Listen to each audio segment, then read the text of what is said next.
The Buddha never said 3 characteristics.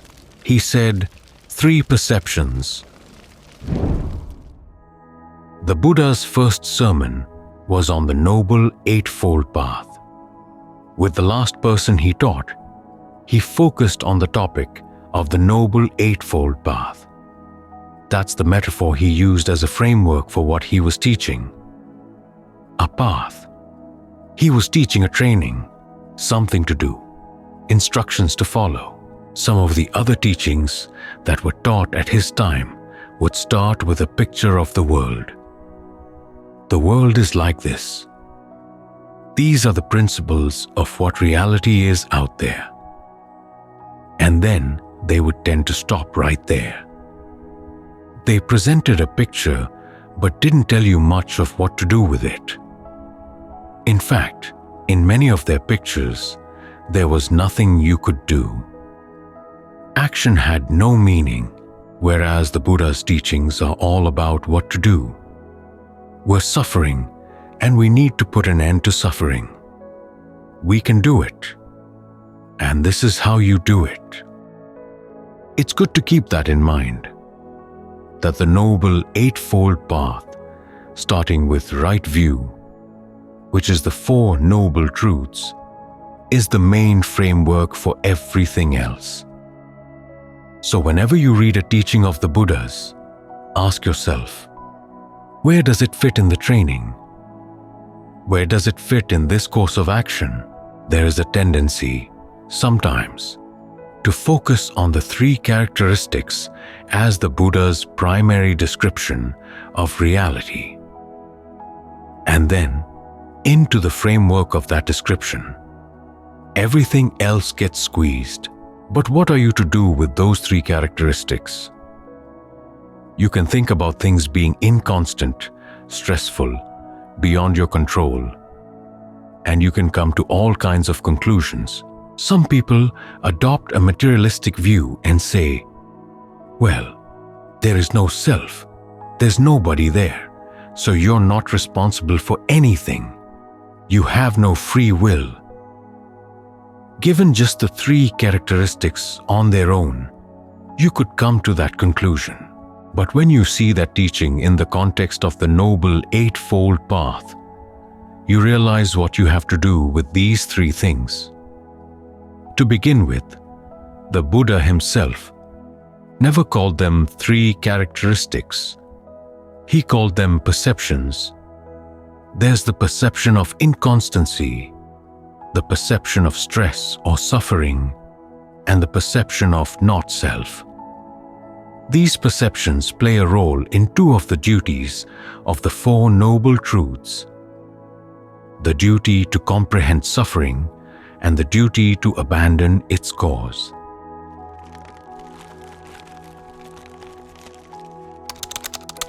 What is suffering?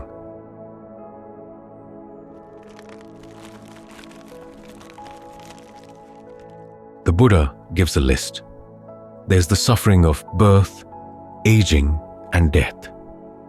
The suffering of not getting what you want, of having to be with what you don't like, of having to be separated from what you do like. All of that we know. Then he says that it all comes down to the 5 clinging aggregates. That's not immediately obvious, which is why it's a really important insight. We're suffering from the things we're clinging to. We have to comprehend that. In other words, understand it to the point where we have no passion, aversion, or delusion around the suffering that we're causing through our clinging. Of course, the clinging itself is caused by craving. Craving for sensuality. Craving to become, to take on an identity in a particular world of experience. Or craving to destroy whatever identity you already have, or whatever world you're in, because it's not satisfying you anymore. That, the Buddha says, you've got to abandon. If you want to understand the relationship between clinging and craving, think of the meaning of the word Tanha in Pali, which means not only craving, but also thirst. Upadana, the word for clinging, means not only clinging, but also taking sustenance, or the actual sustenance itself. Food. When you're thirsty or hungry, you're looking for something to eat. And then, you finally get something, and you feed off of it. There's one passage where the Buddha talks about the stages. You thirst for something, and you go out, and you search for it. You find something, and then you try to ascertain what it is. Does it satisfy your criteria for what you want to feed on? If you decide that it does, then you latch onto it.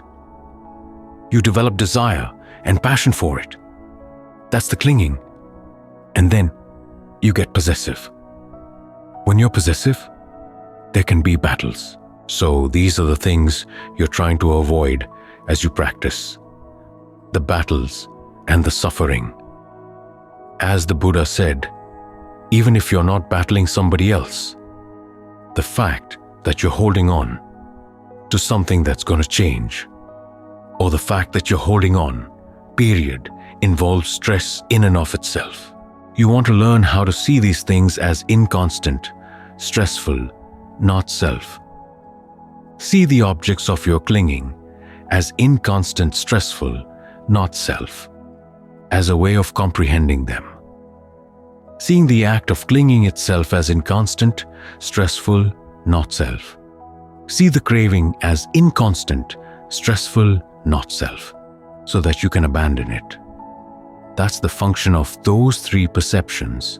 The Buddha talks about the Four Noble Truths and the Noble Eightfold Path as categorical teachings.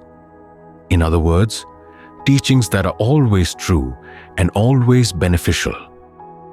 In fact, there are only two teachings that he classifies that way. The other one is a more general one, that you should abandon or avoid unskillful actions in thought, word, and deed.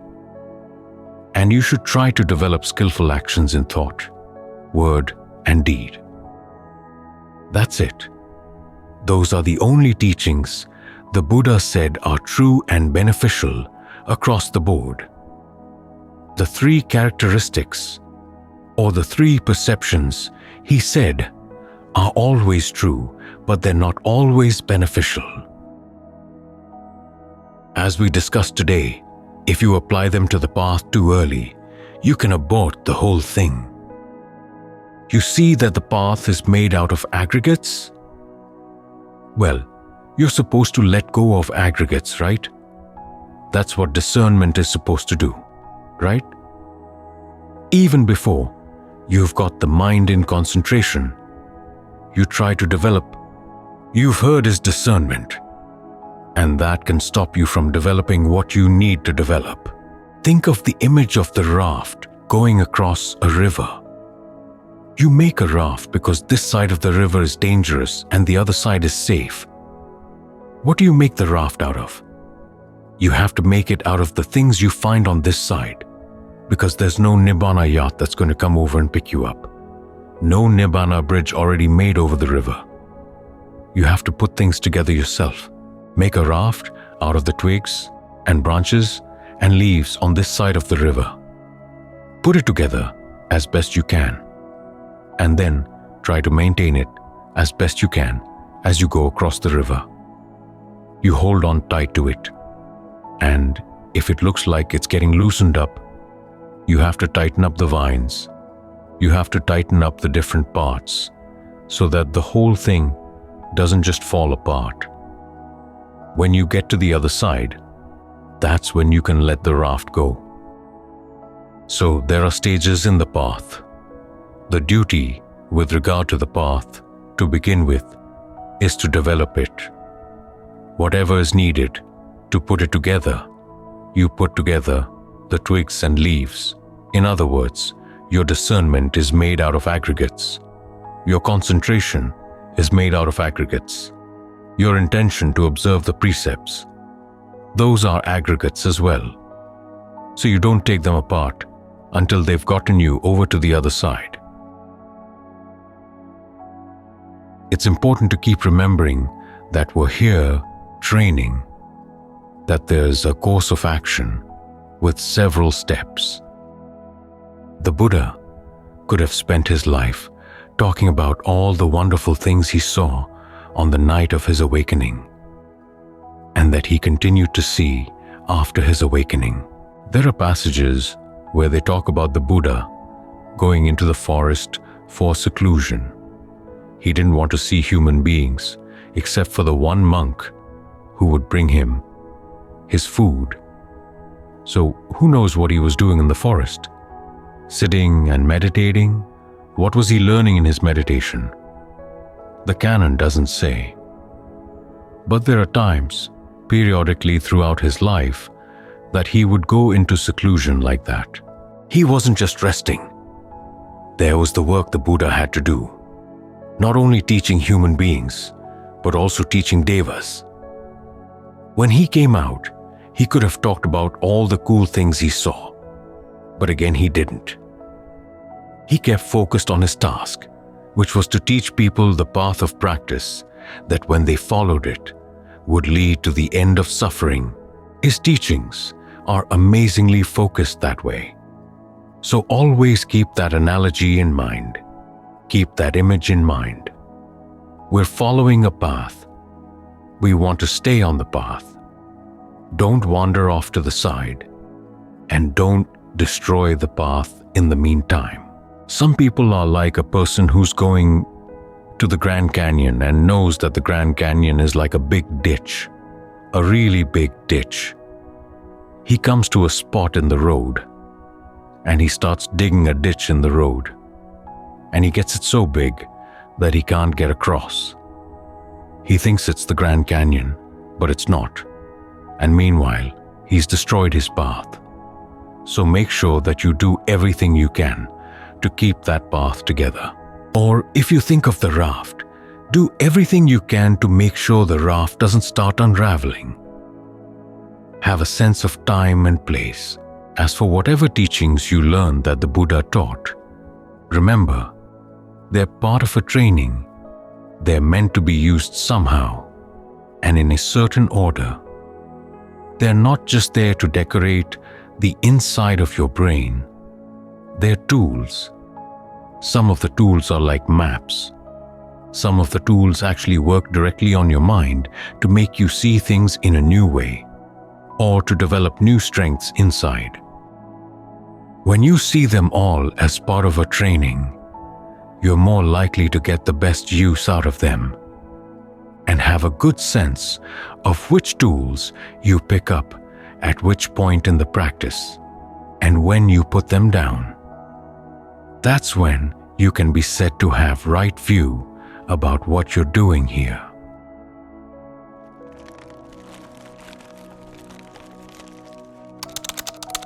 Three perceptions.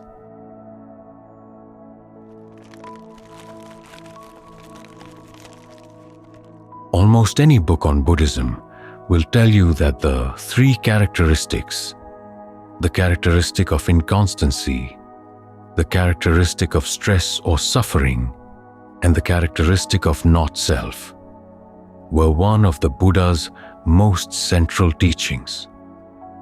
The strange thing, though, is that when you look in the Pali Canon, the word for three characteristics, Tilakkhana, doesn't appear. If you do a search on any computerized version of the canon and type in, say, the characteristic of inconstancy, Anicca, it comes up with nothing. The word's not in the Pali Canon at all. The same with Dukkha and Anatta. Those compounds don't appear.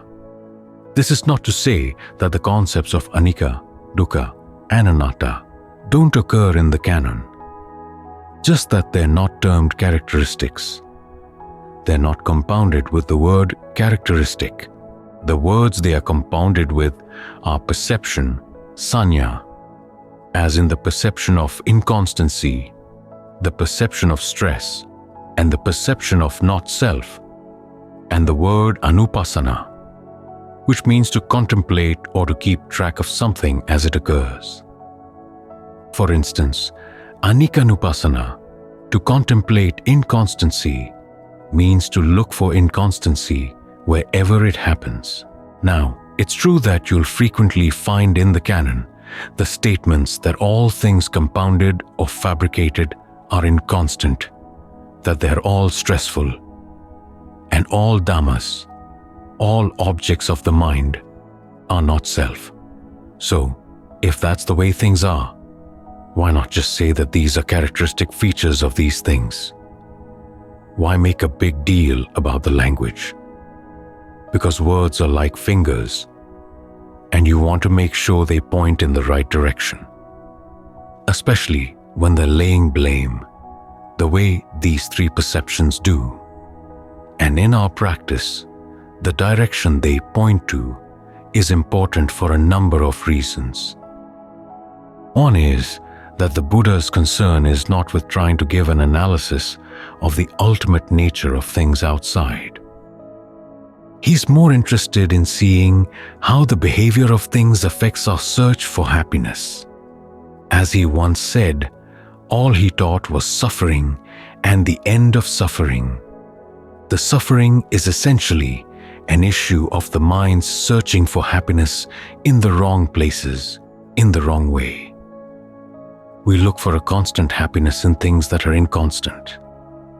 We look for happiness in things that are stressful, and we look for our happiness in things that are not self, that lie beyond our control. The three perceptions of inconstancy, stress, and not self are focused on our psychology, on how we can recognize when we're looking for happiness in the wrong way, so that we can learn to look for happiness in the right places, in the right ways. The contemplation of these three themes, the use of these three perceptions, is aimed at finding happiness of a true and lasting sort. So it's good to keep reminding ourselves of this point, because our prime focus in the meditation should always be on the mind. We're not trying to analyze things outside in and of themselves. We're trying to see how the mind's quest for happiness relates to the way things behave. You always want to keep your focus here, on the mind's quest, even when you focus on the breath. When the breath gets more and more refined, with a sense of ease filling the body, you reach a stage where the mind and the breath seem to become unified and one. The mind and its functions become more and more prominent in the meditation, and the breath, as it grows more and more subtle, fades into the background. This is just as it should be, because the mind is the culprit. The breath isn't the culprit. Things that are inconstant, stressful, and not self, they're not to blame. The problem is the way the mind looks to these things for happiness. Even when it looks for happiness in a relatively wise way, these issues are relevant. As the Buddha said, the beginning of wisdom is when you go to people who found true happiness and you ask them, "What should I do that will lead to my long-term welfare and happiness?" Notice that my long-term welfare and happiness, those three categories are directly related to the three perceptions. The my is related to not self. Long-term is related to inconstancy. Welfare and happiness is related to stress. The three perceptions act as ways of testing any happiness you find to see if it measures up to the standards you've set. But they follow on the "what should I do?" That has to come first. In other words, as we look for happiness, we focus first on actions that don't constitute ultimate happiness, but can be used as the path. Things like mindfulness, persistence, and concentration. At that stage, the Buddha doesn't have us focus too much on these three characteristics. He has us focus primarily on the doing. As part of the doing, we hold on to other perceptions. The perception of breath, say, or the perception of whatever our meditation object is. We make that prominent, and we try to push that perception into a state of solid concentration, which means that we're pushing it in the direction of making it constant and easeful, and getting it under our control. In this way, we're actually fighting the three characteristics as we try to bring the mind into concentration. We push to see how far we can find a happiness based on conditioned things. One reason for this is that if you don't push at a truth until it pushes back, you won't know how strong it is. Another reason is that we're going to need that conditioned happiness, that sense of relatively solid well-being, to put ourselves in a position where we can look at things very carefully as they come to be. That phrase, "as they come to be," comes into play when we're no longer pushing. But we've got to push first. So you keep working on your concentration in all your activities, trying to keep the mind as constantly still as possible, no matter what the outside conditions may be. You create the conditions for stillness inside, a sense of ease inside, and try to maintain that stillness and ease in the face of all sorts of conditions around you. You learn to gain more skill, more control.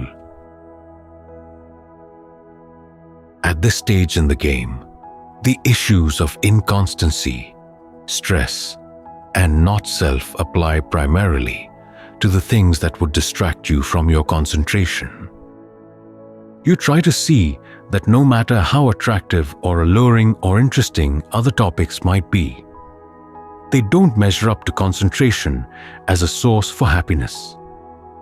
They're less constant, more stressful, less under your control. So you drop them in favor of the bliss of concentration. You keep this up, gaining these insights, until you've fully mastered concentration, which, as the Buddha once said, happens well after your first taste of the deathless. This means that there's going to be a long period in which you're essentially working against the three characteristics, at least as far as your concentration is concerned. You'll use these three perceptions to analyze, say, any object of lust, anger, jealousy, or fear that would pull you out of concentration. These perceptions are relevant because they're ways of reminding yourself that you can't find true happiness in those objects. For the meantime, that's how you use the contemplation of these themes.